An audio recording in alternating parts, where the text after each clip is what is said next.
अस्सलामु अलैकुम वरहमतुल्लाहि वबरकातुहू। सरकारी मुलाजमीन के लिए एक बहुत बड़ी खबर के साथ हाजिर हूँ। इफ्तिखार हाशमी।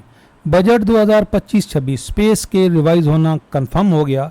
नए पे स्केल आएंगे, ग्रेड 1 से 22 नहीं रहेंगे, ग्रेड 1 से 24 हो जाएंगे। दो नए ग्रेड इंट्रोड्यूस किए जा रहे हैं इस दफ़ा बजट 2025-26।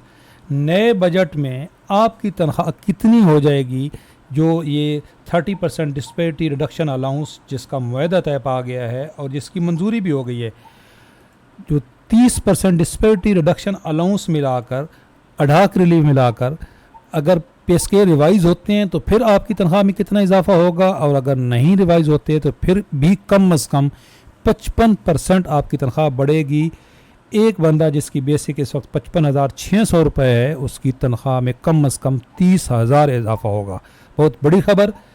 अच्छा, तमाम न्यूज़पेपर न्यूज़ चैनल अभी बता रहे हैं कि 30% डिस्पैरिटी रिडक्शन अलाउंस की मंजूरी हो गई है। अच्छा, एक और आपके लिए अच्छी खबर, मैंने वीडियो अपलोड कर दी है। तमाम जो सूबे हैं उन्होंने एडवांस तनख्वाह के नोटिफिकेशन जारी कर दिए हैं। मुल्क भर के तमाम सूबों ने ये सब के नोटिफिकेशन आ गए हैं। मेरा जो व्हाट्सअप चैनल है उस पर मैंने ये शेयर कर दिए हैं। उस चैनल का लिंक इस वीडियो के डिस्क्रिप्शन में मौजूद है। अच्छा, कब किसको तनख्वाह मिलनी है, मैंने इस डिटेल वीडियो भी अपलोड किया, उसका लिंक भी दे दिया। अच्छा जी, पे स्केल रिवाइज होना कंफर्म कैसे? एक तो कल रहमान अली बाजवा साहब ने जो वीडियो अपलोड किया उसमें उन्होंने कहा है कि 90% हमें यकीन है, और हमारे साथ ये भी वादा किया गया है कि ये जो बजट है इसके अंदर पे स्केल रिवाइज होंगे, ये तमाम अडाक जम होंगे, ये 22, 23, 24। अच्छा, इसका सबसे बड़ा फ़ायदा जो नए भर्ती होने वाले बंदे हैं, ये जो आपके सामने चार्ट है, ये एक बंदा जो नया भर्ती होगा उसका है। तो जो नए भर्ती होंगे ग्रेड 1 से 24 तक के, मैंने आपको बताया कि अब नई ग्रेडिंग हो रही है ग्रेड 1 से 24 तो उसकी तनख्वाह में इजाफा होगा और आपके अलाउंसेस में इजाफा होगा। अच्छा, ये जो ग्रेड वाली है ना जी, ये खबर फिर मैं भूल ना जाऊँ, ये ट्राइब्यून अखबार है वो ये लिखता है जी कि गवर्नमेंट जो है वो नए, ये देखिए मार्च 8 2025, ये 8 मार्च की ये ताज़ा तरीन अपडेट है कि गवर्नमेंट 2 नए ग्रेड इंट्रोड्यूस करवाने जा रही है। नए पे स्केल रिवाइज जब होंगे पीपीएस 23 और 24। इस वक्त आप सबको मालूम है ग्रेड 1 से 22 होते हैं, तो फिर ग्रेड 1 से 24 हो जाएंगे। ये जो ब्यूरोक्रेट्स हैं, ज़ाहिर बात है उनका मुल्क है, तो उन्होंने कहा जी 22 पे हमारा गुजारा नहीं होता, तो ये 2 नए ग्रेड होंगे जी, ये जो सेक्रेटरीज़ हैं उनके लिए। ये पूरी डिटेल ये मैं लिंक दे दूंगा, अगर आप इंटरेस्टेड हैं तो आप ये पूरा पढ़ सकते हैं, अभी वीडियो लंबी हो जाएगी। अच्छा, जो आपकी इंटरेस्ट है कि आपकी ग्रेड 1 से 22 कितनी तनख्वाहों में इजाफा होगा। एक बंदा है जी, उसकी मैंने बेसिक पे ली यहाँ से, ये जो 2022 का चार्ट है, ये देखें 2022 के चार्ट में 15 ग्रेड का बंदा, ये नीचे वाला आपने चार्ट देखना भी, आपकी ये बेसिक है। आपने भी अपनी इसी तरीके से तनख्वाह निकाल लेनी है कि आपकी DRA कितना बढ़ेगा और बाकी आपकी तनख्वाह में कितना इजाफा होगा कम अज़ कम।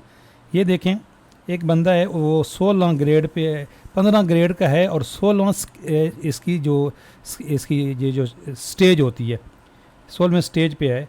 55,600 रुपये उसकी इस वक्त बेसिक है रनिंग। तो उसको चूँकि ये अभी तय पा गया है, ये देखें कि जो मुआहदा तय पाया है कि रनिंग बेसिक के ऊपर 2025 की रनिंग बेसिक के ऊपर आपको DRA दिया जाएगा। ये क्लियर है यहाँ पे DRA 2025, तो ये जो रनिंग बेसिक होगी उस पर दिया जाएगा। तो उस बंदे की रनिंग बेसिक है 55,600 रुपये। 30% डिस्पैरिटी रिडक्शन अलाउंस मिला, 16,680 रुपये हो गया। अच्छा, फिर सवाल लोग करते हैं जी कि हमारा मिलेगा कि नहीं, इस पर मेरी अलग से वीडियो है, जिनको पहले मिलेगा उनको भी मिलेगा और फौजियों को, पुलिस वालों को मिलेगा कि नहीं, वीडियो में उसका लिंक दे दूँगा, आपने देख लेना है। अच्छा, अडाक रिलीफ पे स्केल रिवाइज होने के बाद जो नई बेसिक बनेगी इस पे मिलेगा।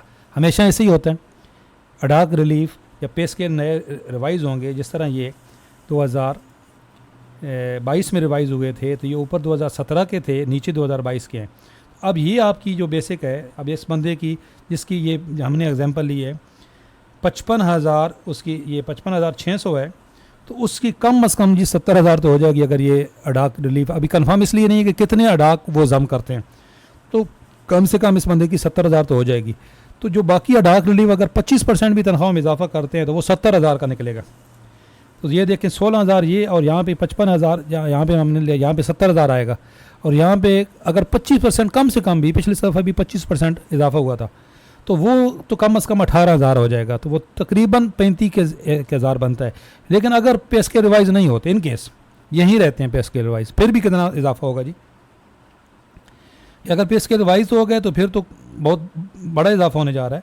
अगर पे स्केल रिवाइज नहीं होते, यहीं रहते हैं, इस वक्त यहीं बेसिक रहती है, तो फिर भी भाई 30% DRA और 25% अडाक रिलीफ कम से कम, तो ये हो जाएगा 55%। तो 55% इसका निकालो तो ये बनता है 30,580 रुपये। अच्छा, 30,580 रुपये तो आपको यहाँ से फ़ायदा हो गया कम से कम इस बंदे का जिसकी 55,600 है। इसी तरीके से आपने अपनी निकाल लेनी है। अच्छा, फिर दूसरा जो बड़ा फ़ायदा हो जाएगा, अगर ये जिस तरीके से वादा किया गया है कन्वेंस, मेडिकल और हाउस रेंट, इनमें इजाफा होता है। अब मेडिकल का जो वादा है, जो इनकी डिमांड है, वो 100% की है। अब 100% वो उन्होंने कहा है जी कि बजट में देखा जाएगा। अच्छा, अगर 100% नहीं भी होती है, हम तो एंड तक बात करते रहेंगे कि 100% होना चाहिए।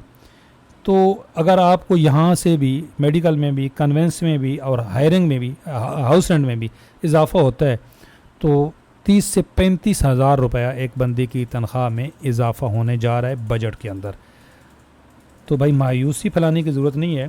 कुछ लोग कहेंगे जी लॉलीपॉप है, वो तो उस वक्त भी 2021 और 22 में भी जब DRA मिला था, उस वक्त भी इसी की तरह की कहानियाँ हो रही थी। लेकिन आपको 2021 में भी डिस्पेरिटी रिडक्शन अलाउंस मिला, 22 में भी मिला, अभी भी इंशाल्लाह मिलेगा। ये जो पेंशन रिफॉर्म्स की नोटिफिकेशन है, इसके बारे में कल रहमान अली बाजवा साहब ने डिटेल वीडियो अपलोड की है कि कमेटी बन गई है, ये लाडवियन के पास है। रूल 17A, ये भी मामला चूँकि अदालत में है, तो इस पर भी कमेटी बन गई है। अभी जितने भी इसकी, अगर मैंने आपने पहली वीडियो नहीं देखी तो इसकी तशरीह यही है, ये जो नया मुआहदा हुआ है कि ये तो फ़ौरन आपको बजट में मिल जाएगा। बाकी उन्होंने कहा है कि बजट में गुंजाइश देखेंगे। ये बाकी सारे मामला गुंजाइश देखने के हैं। कुछ भी कमेटियाँ बनी हैं, इसमें मेरी एक डिटेल वीडियो अपलोड हो गई है। लीव इनकैशमेंट का सवाल करते हैं आप साथी। लीव इनकैशमेंट चूँकि ये सिर्फ पंजाब का मसला है, बाकी किसी सूबे में लीव इनकैशमेंट का प्रॉब्लम ही नहीं है, तो ये इन्होंने कहा है कि जी जो गवर्नमेंट है वो पंजाब गवर्नमेंट से बात करेगी। तो यहाँ भी हम एक थोड़ी सी बात करना चाहेंगे कि भाई किससे बात करेंगे? जो ख़ुद ज़ामिन थे, मुज़ाकरात जो पहले हुए थे उसमें मरीम नवाज़ साहिबा ख़ुद ज़ामिन थी, और जो पंजाब के स्पीकर हैं वो ज़ामिन थे। उनको याद कराने की मेरे ख्याल में ज़रूरत नहीं है। पेंशनर्स जो हैं जी, उनकी पेंशन में खातिर खा इजाफ़ा होना चाहिए जी। मेरे पेंशनर्स नाराज़ रहते हैं, हम आपकी बात करते रहेंगे। अगर ये मेडिकल में इजाफ़ा होता है आम लोगों के, तो पेंशनर्स के मेडिकल में इजाफ़ा होना चाहिए। जितना तनख्वाह बढ़ेगी, क्योंकि ये पे स्केल रिवाइज़ होने का पेंशनर्स को कोई फ़ायदा नहीं होना, तो पेंशनर्स की पेंशन में तनख्वाहों के बराबर इजाफ़ा होना चाहिए। बिल्कुल इंशाल्लाह हम एंड तक इस पे बात करते रहेंगे।